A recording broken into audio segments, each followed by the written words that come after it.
Kisah Nabi Muhammad Sallallahu Alaihi Wasallam, kumandang azan pertama kali di Madinah.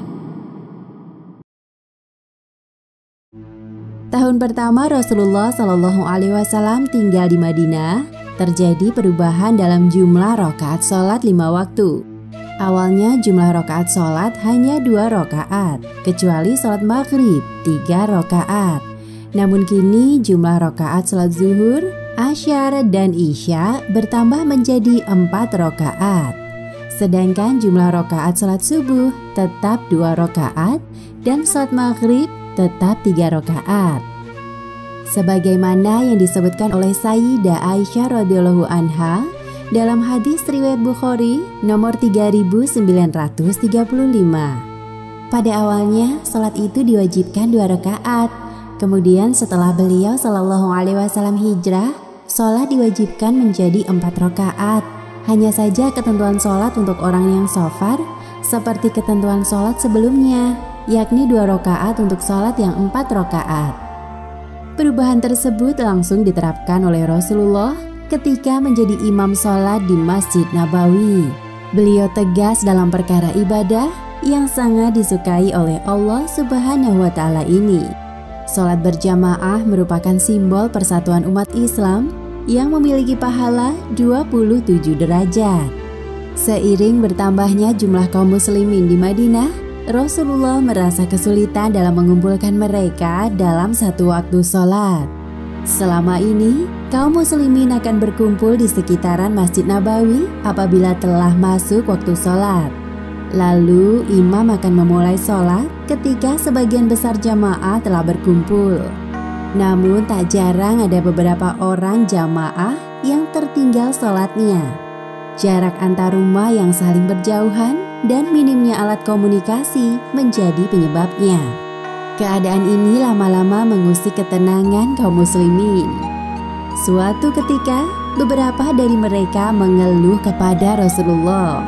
Wahai Rasul, sepertinya kita membutuhkan sebuah alat untuk memberitahu masuknya waktu sholat agar tidak ada jamaah yang terlambat. Ya, sebuah ide yang bagus. Lantas, benda apa yang bisa kita pakai? Bagaimana jika kita gunakan lonceng atau trompet? Carikan aku penanda yang lain. Alasan Rasulullah tidak menyetujui lonceng atau trompet sebagai penanda masuknya waktu sholat karena hal tersebut menyerupai kebiasaan orang-orang Nasrani atau Yahudi dalam memanggil kaumnya untuk beribadah. Sementara waktu, tidak ada solusi untuk mengatasi permasalahan ini. Maka setiap Rasulullah memanggil orang-orang untuk sholat atau berkumpul, beliau akan mengucapkan kalimat berikut. As-sholatu jami'ah. Namun kalimat tersebut tidak berlaku lagi setelah disyariatkannya azan. Ternyata Allah Subhanahu wa Ta'ala memberikan petunjuk kepada seorang sahabat bernama Abdullah ibnu Zaid lewat mimpinya. Sebagaimana hadis yang diriwayatkan oleh Ahmad dan Abu Dawud. Dari Abdullah bin Zaid bin Abdi Rabbihi radhiyallahu anhu, ia berkata, "Waktu saya tidur saya bermimpi ada seseorang mengelilingi saya seraya berkata, 'Ucapkanlah Allahu Akbar, Allahu Akbar.' Lalu ia mengucapkan azan 4 kali tanpa pengulangan dan mengucapkan iqamah sekali kecuali qad qamatis shalah." Ia berkata, "Ketika telah subuh, aku menghadap Rasulullah Sallallahu Alaihi Wasallam, lalu beliau bersabda, 'Sesungguhnya itu adalah mimpi yang benar.'" Keesokan harinya, Abdullah bin Zaid menemui Rasulullah untuk menceritakan perihal mimpinya semalam. Ini adalah mimpi yang benar, insya Allah. Ajarkanlah kepada Bilal bin Rabah apa yang dalam mimpimu karena ia memiliki suara lantang dan merdu. Baik, wahai Rasul.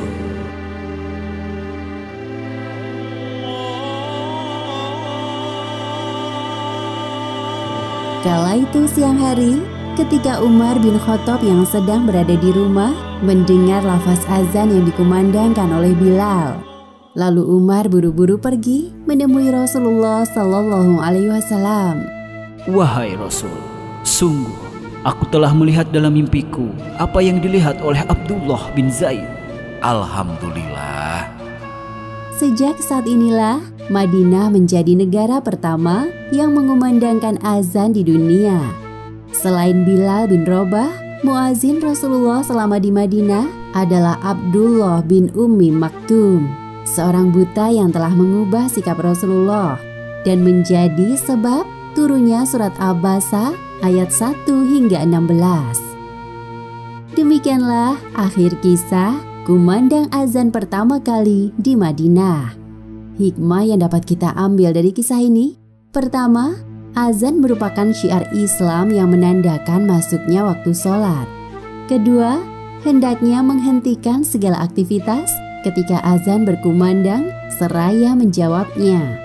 Dan ketiga, setiap makhluk Allah seperti jin, manusia, atau lainnya yang mendengar azan akan menjadi saksi di hari kiamat kelak. Hal inilah yang menambah berat timbangan kebaikan seorang muazin. Wallahu a'lam bishawab.